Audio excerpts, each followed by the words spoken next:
Welcome to Mentoring Myself. I am Natalie J Whyte and I am a transformational lifestyle coach. And I run this lovely transformational podcast where I talk to a variety of experts about what they do and also ask them the question what advice they would give them their younger selves. So it's a great learning opportunity. I'm thoroughly enjoying it. Today I have Claudia van Zuiden on, and she does a multitude of things. She also is a coach and she also works with retreats and other things, but I'm going to pass it over to you to give us more information about what you do. I know you are very busy making a difference in the world. Well, first of all, thank you, Natalie, for inviting me for this podcast. It's just such a delight to see you again after 3 years when I met you in South Africa on a wonderful retreat. And yeah, it's really an honor to be on your podcast here. So, and I love what you're doing, by the way. Yeah, it's what do I do? I'm like yourself. I'm also a transformational coach, and I also give training and retreat. I'm also a yoga teacher in the classical Hatha yoga and in the 5 Tibetan yoga under the lineage of the Dalai Lama, and that means that's also transformational yoga. So we also give training for a leadership training, personal leadership training, and I have a live program. That means I share in 1 year with people in the year what helped me in my life to live a meaningful and happy and healthy life, and how I got there at this age and still doing it. And then together, that's my business, Solution Ways. And then together, I'm the co-founder of Conscious World Agents with my beloved Arturo Mosado. And with that, we also give training programs. So that's in a nutshell what we do. So we're extremely busy. Beautiful. Can you tell me more about that? You mentioned, you said, we couldn't hear it nicely. The group that you have created, or the agents, It's Conscious World Agents. Conscious World Agents. Oh, that's lovely. How do I join? Well, what we do is we actually give training in that, and we call that an experience day. And then we help people to really come closer to their dream, their destiny, and we're going to discover what it really is, what gives you true meaning in life, and how to make steps getting towards that. So we're going to slow down and really go within. As I'm also a facilitator of the 16 Guidelines for Life, which is a program from the Foundation for Developing Compassion and Wisdom. You can actually look a little bit on our YouTube channel about that, what it is about. We implement these things in the experience days as well. So we're going to look at what we think influences how we act, and then how we relate and how we find meaning in life. And a lot of people don't know how to do this, but they run their lives on a subconscious level. And we help them to go to the next level, to that conscious level. And actually, after the experience day, people can sign up for a year program that's called the 4-Leaf Clover program. And that's in 4 themes. So we have 4 weekends a year. And then we go deeper into this journey, and we're going to really discover these 4 wisdom themes, how we think, how we act, and so forth. But also other things like the Wheel of Life, the 4 Noble Truths that the Buddha taught, and things like that. So, but it's secular, it's non-religious, but it's really how to know and learn and within yourself to relearn, unlearn what your purpose is in life and who you really are, and how to find true meaning in life. So that's what we do. And then after that, people can then, if they wish, become conscious world agents themselves in the way that they can deliver experience there.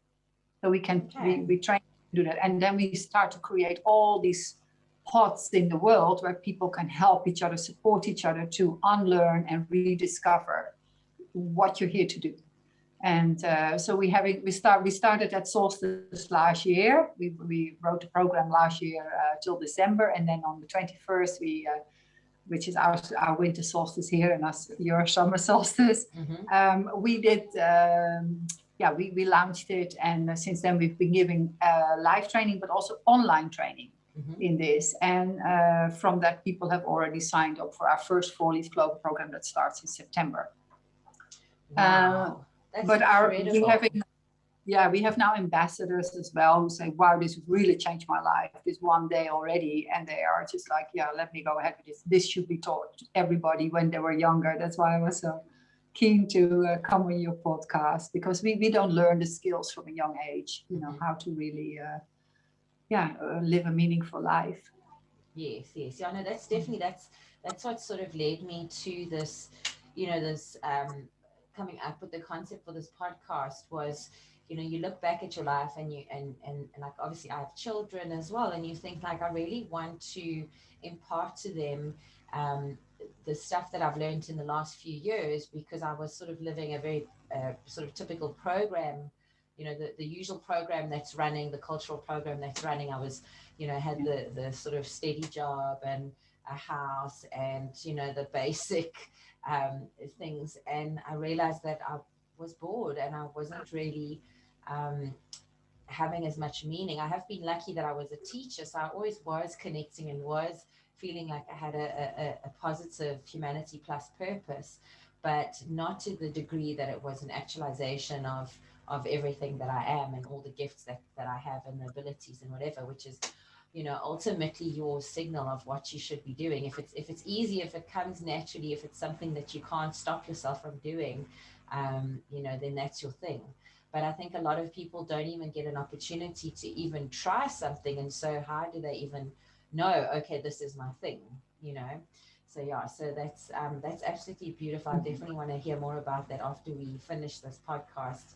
And then let's go on to the question of the of the podcast, which is what advice you would give your younger self. I'm really keen to hear what you have to say.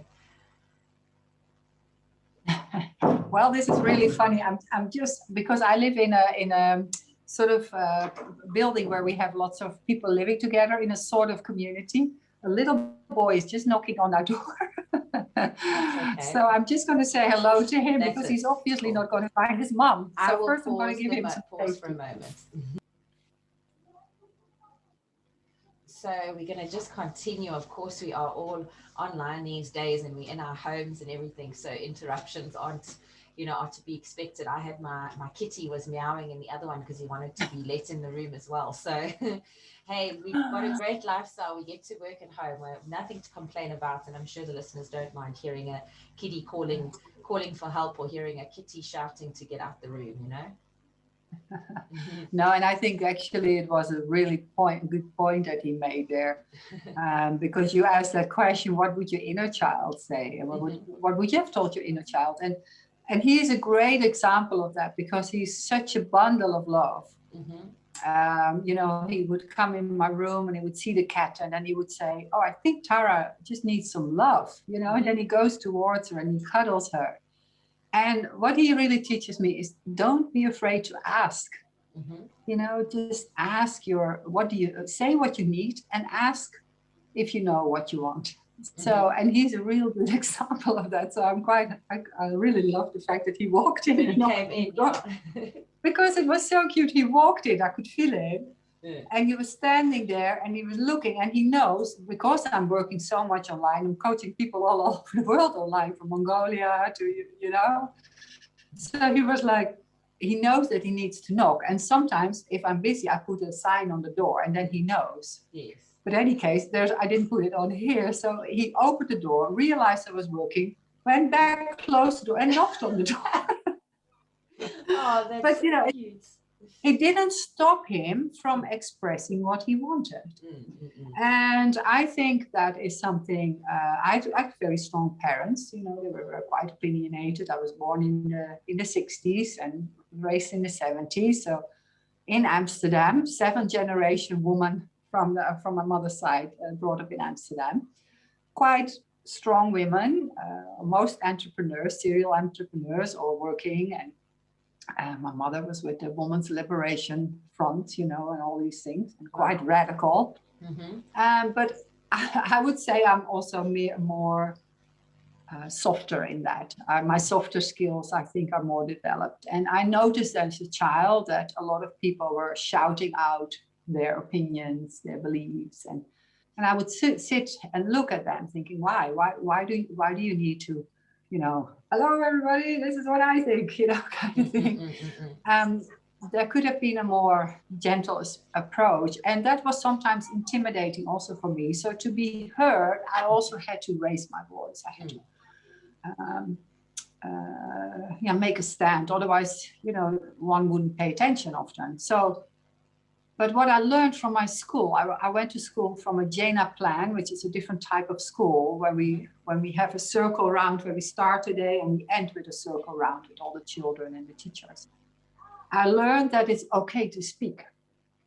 And one thing that I would have liked to have told me that I would have been more aware of the connection that I have with the source of where I came from. Mm-hmm. Because that kept me sometimes feeling lonely, not feeling supported as much because the adults were so busy with their own life mm-hmm. and doing their own thing, that I sometimes felt like, okay, I've been put here, and now what? Where is the support I really need? And knowing that when I was 15, I started to meditate, and I later on became a hatha yoga teacher, trained in India and so forth, because if one can grasp the concept of reincarnation, I think I have done that in the past. So for me, meditation was really that alignment with source. Mm-hmm. And looking at solutions rather than problems. Hence, I became a solution-focused therapist, mm-hmm. Looking at solutions rather than the problems. Not that I deny the problem, but what is the first thing you can do here? And if I was guided more in that way, I think I would have work more with my skills and my strengths that I already had, rather than focusing on maybe what was not going well. Then looking more what's going well and mm-hmm. what can I do more of what's going well. Yes.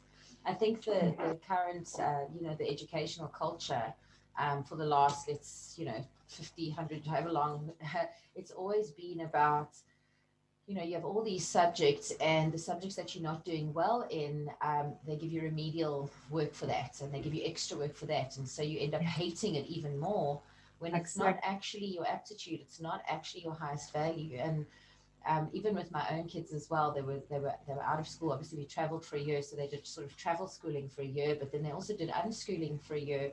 And having been a teacher and in education for 18 years, I noticed that sort of the motivation, the drive was very much external as opposed to intrinsic. So, schools are very much about that concept of trying to get everyone sort of the same, generalize, and they're using external rewards all the time, marks, social recognition, and etc. to guide children towards, their field or their aptitude or their purpose or whatever. But it actually doesn't really focus on developing what their strengths are, what, if you know Gardner's definition of multiple intelligences, it's basically this idea that your source is coming through you, your purpose is coming through you, through what you are most gifted at, most intelligent, most apt at. And that's really where you can make a difference and impact the world and help the world, is actually through focusing on your strengths. So I love that advice. I want to ask you one little tidbit question. That experience day that you spoke about, really, that's got me excited now. It's piqued my interest. Is there a little takeaway, like something that you can give the listeners, that you can tell the listeners, just one thing that they can do, maybe in a day, once a day or something, just to help them connect more to this concept that, what we call source, other people call it God, other people call it the universe, some will call it their purpose, whatever it is, but that sense of feeling, this is what I'm supposed to be doing. I love doing this. This is even more exciting for me than breathing, and I feel totally fulfilled doing this. So yeah, if you can give us a little tip, but I'm putting you a bit on the spot, but. No, and I don't think we're going to find out, perhaps with that only experiment that I suggest, perhaps what your purpose is. But first of all, what I would suggest is to slow down. Just fully slow down and really, realize that we are, people say we go within, but actually we become one. There is no within and no without anymore. We become one with what is. And like you say, whether that's God, the universe, but it's also inside us. It's that energy. Everything is energy. So if we're really busy in our head, because that's, what we're focusing on most of the time, and if we take a moment to bring the awareness, it's about raising your awareness, like, realizing I'm thinking a lot, and then bringing the awareness, instead of being in the mind, into the thinking, to the heart, really to the heart center, just by even putting your hands on your heart for a moment, and to feel where it is, and then to start breathing into that space. First of all, I would start there, and that your energy level, your frequency level changes. You go into a different wave state, different brain state, and then start to connect with the brain of the heart. Science is showing us now that we have three brains. We have the gut, we have the heart, and we have the brain head. And we focus mainly on here. So let's start to connect first and develop that connection, that cohesion with the heart center, and then the heart will send out maybe one word to the brain and the head. And we're thinking about all these big words or sentences that might come, but it might be just one word that's coming from there. And then I would say, okay, then start meditating with that. What is it? What could that mean? What are the possibilities? And what could be the first small step that I could take towards that? Wow. That's good, because that's, anybody can do that. Sounds lovely. I think I want to go and practice that after this session that we have. I have a hammock out in the garden. It hangs between the trees, and I've always loved the hammock. But actually, with that retreat that we did, the lady that came from Australia, she gave me a really very insightful teaching about the wisdom of the trees. And so I often go and lie on my hammock between the trees and just connect with that. So I think you've given me a good little activity to do after this. I wanted to just say thank you so much for coming on, and I want to ask you if you want to just leave maybe an email address or a website or something where people can get hold of you, because I think people interest will be as piqued as mine to do that one day experience. I think people, we sort of tend towards the instant gratification, but I think something where people are finding resistance or obstacles in their life, to have something where they can feel the change in a day, it just gets that snowball rolling. And once that's rolling, you can't stop. You wake up in the morning, and this morning I was up about an hour before my alarm, like, ready to go. So I'd love for other people to have this experience as well. So let me know where they can get hold of you. That's great. Thank you. And can I add just one more thing about that retreat? Is that okay for you? Because when we met, I've been going to South Africa with a group of 7 indigenous women that were friends of mine, and they accepted this invitation to come and meditate in South Africa, in one of the oldest caves in the world. And we called it a human reunion too. They've been already doing that in Europe, bringing this awareness that we are really one human family, and to have that level of consciousness as well, that we start to realize how interconnected we all are, and focusing on that rather than the differences, focusing more on the commonness that we have. And beautifully, last week there was the end of World Unity Week. I don't know if you've been aware of that. It's been really big on Facebook as well. There are lots of events, and we opened the ceremony with prayers, and Pat McCabe, who was from the Dene, also known as Navajo, which is not the correct name, she opened the ceremony. She invited us all to be there again and to open this World Unity. So that was quite amazing. And you can still find some things from that online. So for me, it's like very kind of you to ask also about the experience today. So our email address is consciousworldagents@gmail.com, and our website is consciousworldagents.com, obviously, and we're on social media as well. And our first upcoming online training in the Experience Day is on the 10th of July. So people go on our website, then they can find out more information about that. So it'd be great. And like we said, we just want to build this larger community just by this, that we realize how connected we are all over the world. And that we, in our own communities, we start to realize that together, And we then, what we do every 2 months, we have then an online gathering all over the world. And we just share what are the differences that we're making in our own lives, in our communities, and continually inspire each other. Yes. So if you want to feel that is your calling to join us with that, we'd be delighted, and we'd love to see you there. That will be fantastic. I'll definitely join. Thank you so much. I've always loved the projects that you've been involved in. I really do feel that connection to everybody. So the more the merrier, you know. Well, may I do an offer here then, perhaps, because you're so enthusiastic. Everybody who listens from South Africa, if they buy one online ticket, they can bring a friend for free. Ah, that's beautiful. So the signal is cutting out right now. We're getting some lag just as you're making the offer. It's quite funny. Okay. Your face is frozen. All right. So you said that whoever watches from South Africa. So you want me to tell it again? Okay, go for it. Yeah. If they watch from South Africa and they book an online ticket with us, they can put in the code, promotion code, and Natalie, and they can bring another person for free with them. So they get 2 tickets for the price of 1. Oh, that's beautiful. Thank you. What a lovely offer. I'm sure there's going to be people interested. That's awesome. We're going to get this podcast out there so that people have an opportunity, because I think it's definitely game changing.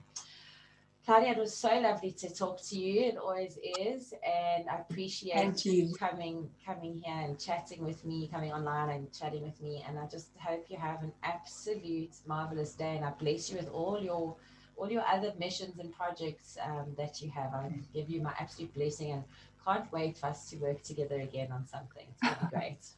I'm so grateful for you. Thank you so much. Thank you for all the wonderful work that you're doing, and that you're spreading so much light in the world. That's so needed right now, Natalie. And I wish you and your family also lots of love and lots of joy in your life. And let's connect again sometime. That would be really wonderful. Super. All right. Thank you.